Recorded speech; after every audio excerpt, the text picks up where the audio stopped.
Bon, Azea, comment ça va? Ça va et toi? La forme, tranquillement? Ça fait Plaisir de plaisir. te voir. Bon, Ouais. Californie, t'es revenu chez moi. Ok, Moraga, tranquillement. Donc ce soir, match contre St. Mary's College. Donc mon ancienne fac, tout ça. Donc ça va avoir pas mal d'émotions, en tout cas pour moi Ouais, personnellement, tu sais, de te voir là, sachant que je te connais depuis que tu as 3 ans. c'est ça. Donc là, maintenant, tu y es NCAA, tout ça avec Oregon State. Donc dis-moi un peu, est-ce que déjà présente-toi, d'accord? Voilà, tu vas te présenter un peu tu sais, au public auquel tu suis Life Lately, qui tu es, d'où tu viens, tu vois, ton parcours un peu sportif, tu vois, où est-ce que tu as commencé en France avant d'arriver aux États-Unis. Ok, bah moi c'est Ida Yassi. J'ai commencé le basket à 3 ans parce que mon père jouait Ouais, pro. yes, Et bah, j'ai joué toute ma vie en France avant de partir en espoir à Rouen, où j'ai yes. fait un an. Et après je suis parti en prep school dans la Caroline du Nord à Combine Academy. Où pareil, j'ai fait un an, c'est bien passé. Et je suis allé en junior college à Clark County, Yeah, dans le Kansas. yeah. Donc fait un an là-bas, super bien passé. Et après bah, j'ai eu plusieurs offres et j'ai décidé d'aller à Oregon State. Et maintenant je suis sur ma deuxième année à Oregon State. Ok, Donc, d'accord. voilà. Donc dis-moi un peu, quelle est la différence entre justement, tu sais, toi qui es passé justement tu sais, par une prep school et ensuite par une JUCO, quelle est la différence avec justement le basket français? Dis-moi un peu. Bah déjà, je pense sur le plan basket, c'est la vitesse des jeux. Je trouve que Ouais, c'est beaucoup plus rapide, ça court beaucoup plus aux États-Unis, etc. yeah. Et après, par contre, il y a moins de QI basket. Je trouve que le QI basket est plus gros en France Mhm. que aux États-Unis. Et après, en termes d'infrastructure, c'est incomparable, hein. Je dirais que bah là, du coup, où j'étais, où Ouais, bah la salle pour moi, pour là maintenant, je te dis c'est une salle normale ouais, et c'est une salle pro en France, quoi. ok. Et après, la salle que nous on a là à Oregon State, bah Ouais, c'est 10 000 personnes. ouais, c'est clair. Donc ça fait quand même, des grosses salles, quoi. Ouais, ça fait un petit Bercy, quoi. Ouais, c'est ça, c'est ça. Ouais. Ouais, c'est un Ouais, et petit après, tu Bercy. vois des salles, des fois, c'est Bercy tout le temps, tout le temps, tout le Tout le temps, temps, tout même le temps. plus, hein. Donc c'est impressionnant. Et justement, tu vois, tu as parlé d'infrastructure. Toi qui as connu les infrastructures en France, bien sûr les États-Unis, c'est vrai que les États-Unis, bon, c'est un pays qui est vaste, mais aussi une culture sportive qui est indéniable, Hmm. parce que c'est un vrai sport-études. C'est-à-dire que tous les lycées, toutes les JUCO, toutes les facs, elles ont leur infrastructure. Pas obligé de sortir du campus Ouais. pour aller jouer, voilà, tout ça. Comment est-ce que tu sens que c'est vraiment important d'avoir de meilleures infrastructures pour le développement des joueurs ou pas? Ouais, c'est sûr. Déjà, le fait que tu as accès à la salle 24 heures sur 24, Yes. en France, tu vas aller shooter, tu galères. Enfin, Ouais. tu t'as pas de genre t'as accès à la salle, tu peux pas aller shooter, tu veux jouer avec des gens, tu vas aller jouer dehors, c'est Ouais. compliqué. Là, tu as salle accès 24/24, salle de muscu, tu y vas quand tu veux, tu as des Ouais. programmes personnalisés, tu as les trucs à manger, enfin ils te font des repas, tu as des Ouais. plans à suivre pour manger, Mhm. pour gagner du poids, tu Ok. as accès à des snacks quand tu veux, enfin t'as même en termes de staff, t'as des managers que tu peux appeler quand tu veux. Ouais. Tu vas à la salle, tu dis, Ils ah bah, viennent je veux t'aider, quoi. shooter. Ils Ouais, arrivent, ils viennent, ils quoi. prennent tes rebonds Ouais, quand tu veux, n'importe quelle heure. Ouais, je vois ça. C'est impressionnant. Non, ça, c'est top. Alors, c'est clair que bon, moi, je l'ai vécu aussi, tu vois. Bon, Ouais. il y a 20 ans, toi, aujourd'hui, toi, tu le vis. Euh, le saut, on va dire, ouais, le jump que tu as fait entre la JUCO et la NCAA, est-ce que tu as vu une grosse différence d'un point de vue basket? Bon, infrastructure, bien sûr, tu vois, bon, parce que Ouais. c'est des campus qui sont un peu plus, tu vois, un peu plus grands. Mais quel a été le plus gros choc pour toi? Je dirais, comment les fans sont investis. C'est-à-dire que, déjà, tu vois le logo de l'université, tu le vois partout, que ce soit dans la ville, l'infrastructure, les gens les représentent, et les gens, ils vivent par ça. Ouais, Et après, en termes basket, je dirais, c'est la physicalité, en fait. ouais. Parce que, en Division 1, les intérieurs, Ils sont ils sont costauds. costauds, tout le monde est costaud, ça Mhm. court, ça Ouais, saute de partout. Enfin, c'est la physicalité en termes d'athlétisme et, euh, et je dirais en termes d'organisation et d'entraînement. totalement, ouais. Tu as beaucoup plus d'entraînement, beaucoup plus de muscu. Enfin, je t'entraîne 3 heures à chaque fois. Ouais. Ça fait beaucoup, ouais. Ok, d'accord. Quelle serait une journée type pour toi, voilà, à Oregon State? Voilà, on va dire, voilà, une journée classique. Voilà, tu te lèves, c'est comment? Voilà, qu'est-ce que tu fais, tout ça? Ok, bah alors, ouais, je prends le lundi par exemple, je me lève à 6h45, je me lève, je me prépare, je me douche, tout ça, je fais mes affaires, Ouais. je déjeuner, petit déjeuner, avant d'aller en classe à 8h. Ok. 8h, ta classe de 8h à 10h. Après 10h15, j'ai muscu, donc Mhm. je vais direct en muscu. Après à 11h, j'ai entraînement, donc entraînement, après soit t'as film, ou alors t'étudies le film du match passé Ouais. ou quoi. Fini l'entraînement et le film à 2h. Tu te douches, tu fais les soins. Donc, tu as soin peut-être pendant 30 minutes, 45 minutes. Tu manges à 2h30. Ouais. Après, tu as fini de manger. La plupart du temps, moi, j'ai classe à 3h, de 3h à 4h. Et après, des fois, de 4h à 5h. Ok, Donc, d'accord. classe de 3h à 5h. Et après, à 5h, t'as fini. Et après, bah, c'est soit tu retournes faire des soins, ou alors, si je me sens bien, bah, je retourne à la salle faire des shoots le soir de 5h30 à 6h30, Ouais, ou ouais, bien sûr. faire un Ouais, workout, un truc ouais. comme ça. Et après, manger, rentrer, faire les devoirs et se reposer, voilà. Et Ouais. après, ça repart, quoi. Bah, ça repart, ok, d'accord. Donc, il y a quand même une vraie organisation. Une Ouais, organisation, c'est sûr. on va dire, qui est quand même au-dessus de celle qu'on retrouve dans certains clubs pro en France. Mhm. Ok, mais c'est normal parce qu'on a parlé des infrastructures aussi de moyens. Euh, Comment est-ce que aujourd'hui, tu vois, d'un point de vue scolaire, tu arrives à justement à rejoindre les deux bouts, tu vois, parce que c'est vrai que vous avez quand même pas mal d'entraînements, il y a les matchs, et puis c'est pas, tu fais pas un pari, tu vois ce que je C'est veux dire, ça, le ouais. Valois entre guillemets, tu vois. Ouais. Donc vous prenez l'avion comme là aujourd'hui, voilà, vous êtes descendu quand même de l'Oregon pour arriver en Californie. Comment est-ce que tu arrives, tu vois, à gérer tout ça? Qu'est-ce qui est mis en place? Ouais, déjà, on a quelqu'un qui est dans l'académique, Mhm. qui est juste pour notre équipe, donc pour les 15 joueurs, qui s'occupe de nous mettre en classe, soit sûr qu'on ait fait les devoirs, sûr que tout se passe bien, parler avec les professeurs tout le temps et ils restent en Ouais, contact pour être sûr que tu sois pas derrière. Parce qu'à partir du moment où tu es derrière, c'est compliqué de revenir avec les entraînements et tout. ok. Et après c'est à toi-même de suivre, quoi. Ouais, Par contre, le fait qu'on est en déplacement tout le temps, donc tu prends l'avion, tu arrives un jour avant, tu repars après, tu rates beaucoup de cours. ouais. Et après, c'est juste à toi avoir une relation avec le professeur Mhm. pour savoir ce que tu dois rattraper, mettre en place, exemple, moi, la vendredi, je dois aller de 2h à 3h parce Mhm. que je dois rattraper un test que les gens Ok, ils sont en train de d'accord. faire aujourd'hui parce que je suis pas en classe.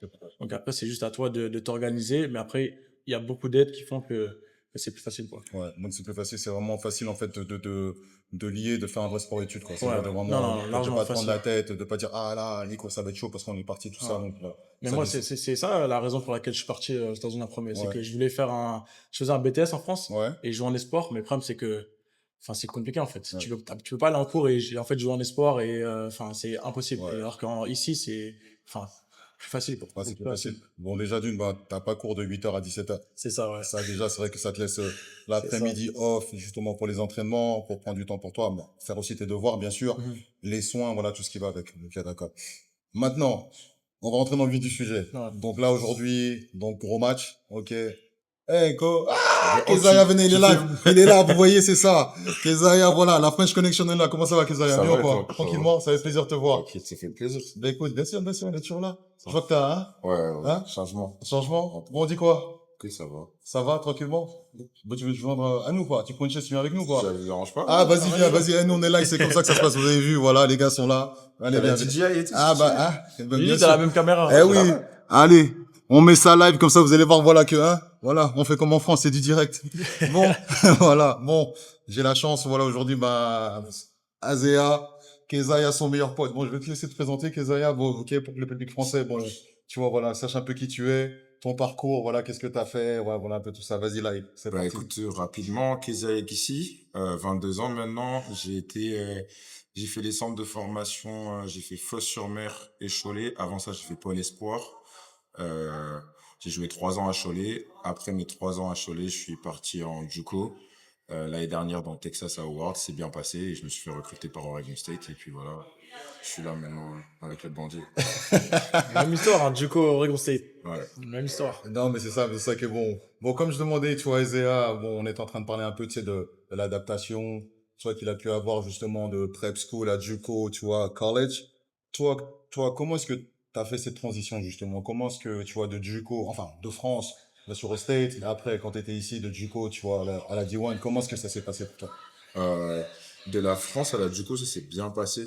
Ouais. Ça s'est passé. Ça a été vraiment doux parce que je suis arrivé ici et je me suis dit, écoute, c'est simple, j'ai pas le choix. Ouais. Du coup, tout le monde veut s'en sortir. Le but, c'est pas de faire 2 ans. C'est clair. Donc, je suis arrivé ici, je me suis dit, bah, peu importe l'école où tu vas, peu importe le contexte, t'es le boss et Ouais. tu dois tout casser. Ça s'est vite mis en place, mon statut dans l'équipe, etc. Avec le QI basket qu'on a en France aussi, ça a été un avantage. Yes. Et puis j'ai été physiquement prêt pour les États-Unis aussi, donc ça, j'ai pas eu de temps d'adaptation à ce niveau-là. Donc ça s'est vraiment bien passé, j'ai fait une belle année de JUCO.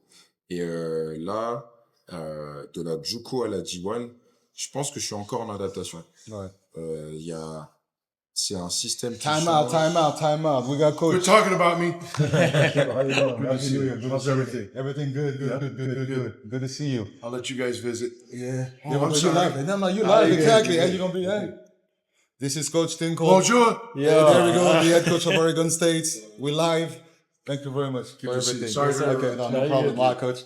Vas-y, continue. Mais ouais, comme je disais, je pense encore en adaptation. J'ai eu un moment où j'étais malade aussi, donc j'ai raté 3 semaines et ça passe vite. On a enchaîné les matchs à ce moment-là, donc ça fait 6 ou 7 matchs ratés. Ouais, comment, ouais. Et donc, ouais, il y a encore un petit temps d'adaptation par rapport les fautes, les arbitres, les systèmes. tout ça, C'est bien sûr, super bien sûr, différent en c'est fonction des bien, écoles, ouais. mais ça se passe bien. Et bien, tranquillement. Bon, ça fait quoi de vous retrouver là maintenant, D1, NCAA, Oregon State?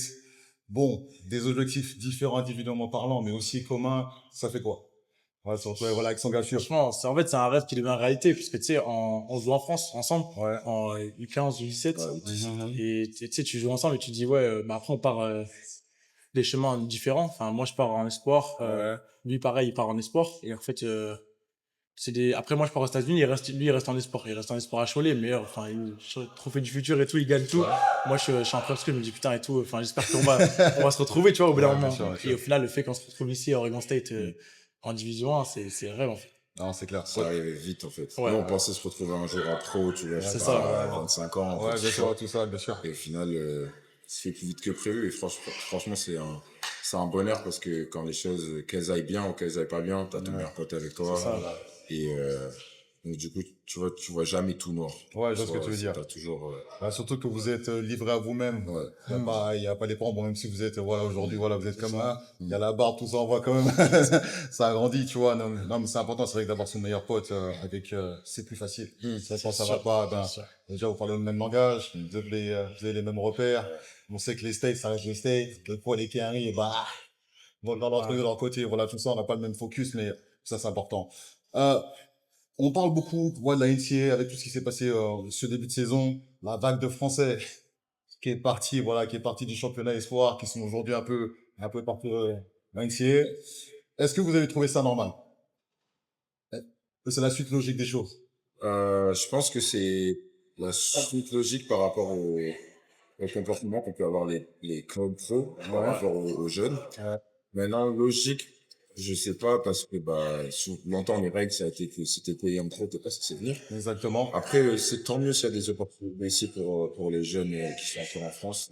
Ouais, comme je disais, pas surpris par rapport au comportement des clubs pro qu'ils ont pu avoir dans le passé où ça a été, je trouve que pour la plupart, ça a été super dur en fait de voir des jeunes évoluer. C'était souvent 2-3 élus, mais il y avait souvent pas beaucoup de risques qui ont été pris par rapport aux jeunes. On a essayé de leur donner leur chance.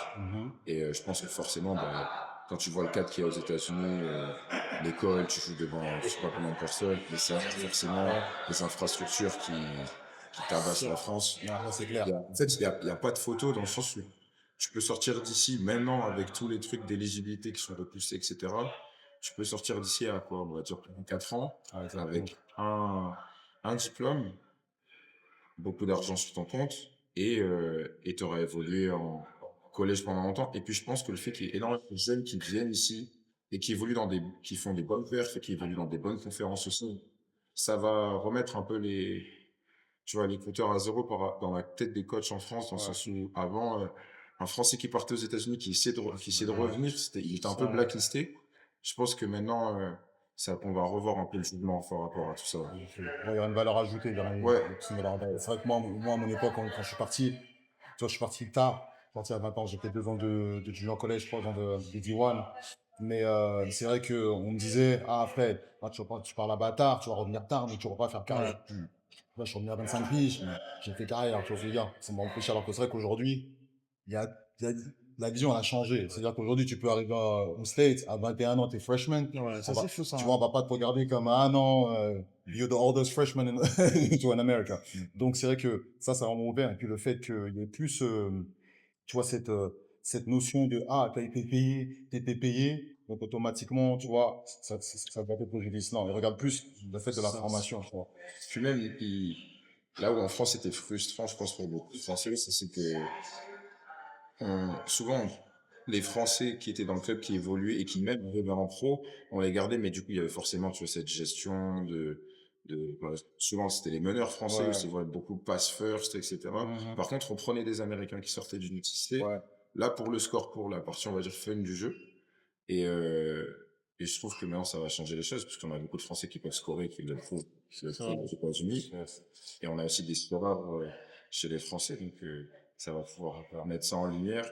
Et puis, pour un jeune Français aussi de partir et jouer à l'étranger, C'est une bonne Espagne, expérience, hein. etc., tout ça, je trouve que venir aux États-Unis et jouer en collège, ça donne un peu un passeport international. Ouais, Là je veux dire. où faire toute ta formation, commencer peut-être en Pro B en France et peut-être, je sais pas, après tu vas aller en Espagne et tout ça. Mhm. Je trouve ça un peu compliqué, en tout cas de mon point de vue. Ok, ouais. Et de ce que j'ai pu entendre chez les pros avec qui j'ai échangé. Yes. Le problème, c'est que tu es toujours le petit Français, en fait. Si tu pars pas, tu es toujours le petit Français qui a Ouais. été là. Et après, quand tu joues en esport, ben, tu fais ta deuxième année esport, tu pars sur ta troisième année esport, tu as 21 ans, Ouais. enfin 20 ans, 21 ans, et après, c'est soit tu es prêt pour jouer pro, soit après, c'est fini, en fait. Ouais, Et c'est t'as pas de développement après ça, en fait. Alors Mhm. que là, ici, tu peux rester à 22, 23 ans, et si tu es un late bloomer ou quelque chose comme ça, où tu as besoin de plus d'années de te développer, Mhm. bah, c'est mieux, quoi.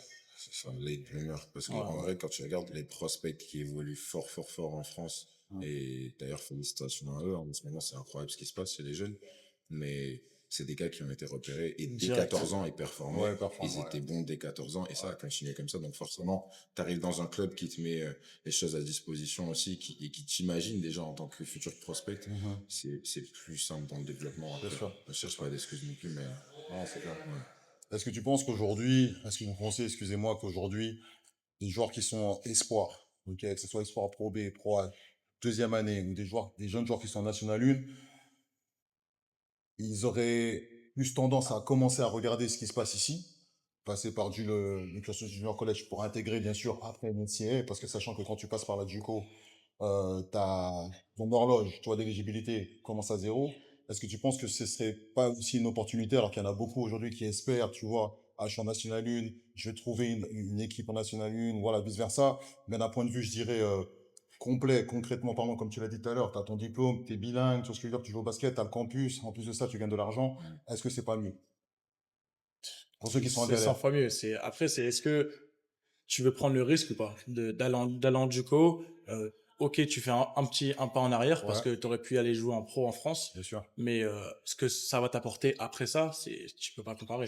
Ouais, Tu peux pas comparer. Là, tu as des gens qui jouent en pro bas, pro B, pro A et qui viennent jouer en NCAA aujourd'hui, ou alors qui avaient ouais, des contrats 1-1 pro B et qui c'est vont en vrai. JUCO. C'est vrai, c'est vrai, Que, c'est vrai. toi, c'est ça que enfin, en fait, sur le papier, c'est que les États-Unis, ça lave tout ce qui est proposé, on va dire, pour un jeune en France. Mhm. Maintenant, aujourd'hui, je trouve qu'avec tous les départs il y a aussi plus d'ouverture chez Ouais, les clubs pro. Et comme j'ai dit, je pense que les clubs pro sont commencent à être plus prêts à considérer les jeunes options, etc. Ça a commencé avec Vichy. ouais, c'est Ouais, vrai. Vichy, ils avaient une équipe que jeunes, ils avaient fait des grosses saisons. Ouais, Donc, je pense qu'il y a des fenêtres qui s'ouvrent aussi en France. ouais, Il faut pas que voir les États-Unis, surtout que c'est pas un plan sous. ouais. Et les gens peuvent le voir vite comme ça. Ah ben, je vais aller et je vais prendre mes thunes et puis Ouais, voilà. non, non, c'est pas Il y comme ça que ça se il y a passe. quand même un risque aussi où quand tu viens ici, faut quand même performer parce que Tout à c'est fait. ça. après, à la sortie d'ici, si t'as pas la NBA, la G-League, c'est pas tout beau. Et puis après, il faut retourner et Bon, avoir de la crédibilité auprès c'est des ça. clubs pro en Europe. Mhm. Donc, il y a un risque à prendre, comme il a dit. Mhm. Il faut être prêt à le prendre et venir taffer. Ouais, Mais après, effectivement, quand tu viens et que tu réussis, il y a plein de belles choses. ouais, bien sûr. Non, non, non, non, c'est clair. C'est clair. Bon, en tout cas, merci beaucoup, les gars. Bon, pour terminer, vu que vous êtes les deux Frenchies du campus, là. Voilà. Vu que vous êtes les deux Frenchies, hein, comme on dit tic et tac. OK. Comment est-ce que tu as son arrivée? Parce que toi, tu étais le premier. Mhm. Tu vois, voilà, moi, je l'ai vécu. Quand il est arrivé, est-ce que tu as senti cet engouement-là, le fait qu'il y a- qu'il allait avoir deux Frenchies dans l'équipe, tu vois, bon, tu sais comment c'est sur le campus, ah, on a les Frenchies, tout ça. Ouais. Voilà, tout ça. Bon, comment est-ce que tu l'as Tu le senti? sens, en vrai, tu le sens. Enfin, au tout début, euh, déjà tous les trucs de l'équipe qui voulaient qu'on Ouais, fasse, parce qu'on ok, on est tous les deux français, mais ouais, on est aussi meilleurs amis. mhm, C'est-à-dire tous les trucs, tous les interviews, photos et tout, ils voulaient tout qu'on fasse ensemble. ouais, C'est-à-dire c'est oh bah que Isaiah tu dois aller là, mais ramène Kezia. Kezia tu dois aller là, mais ramène Isaiah et partout. Et après c'est bien, ouais. franchement c'est une Ouais, expérience incroyable. ouais, c'est une belle aventure. Ouais. Ouais. C'est une belle aventure. Bon, les pronostics pour ce soir. Je Euh, pense qu'il peut y avoir des belles surprises. Ouais. je dirais là, je crois que j'ai vu, on est à On est à 4% ouais, de 4% chance de gagner. de gagner. Ouais. Mais Ça me plaît pas du tout. Ouais. Je pense qu'il y a vraiment des belles choses à faire. Ouais. Ah, bah, à mon avis, ça va être serré et à la fin, on va remonter, je pense. Ouais. bah, écoutez, on va voir ça. En tout On cas, verra. ce soir, on sera là. En tout cas, devant la caméra. En tout cas, je vous remercie beaucoup. Voilà. Azéa, merci Merci à beaucoup. toi. Merci Césaire, merci beaucoup. d'avoir pris le Merci. time. Ah, Merci. toujours, on est ensemble, la famille. Voilà. Mais on verra bien ce soir. Vous allez voir les images. On va continuer, voilà, à les suivre. Et, Viva California, comme on dit. Peace. Ciao.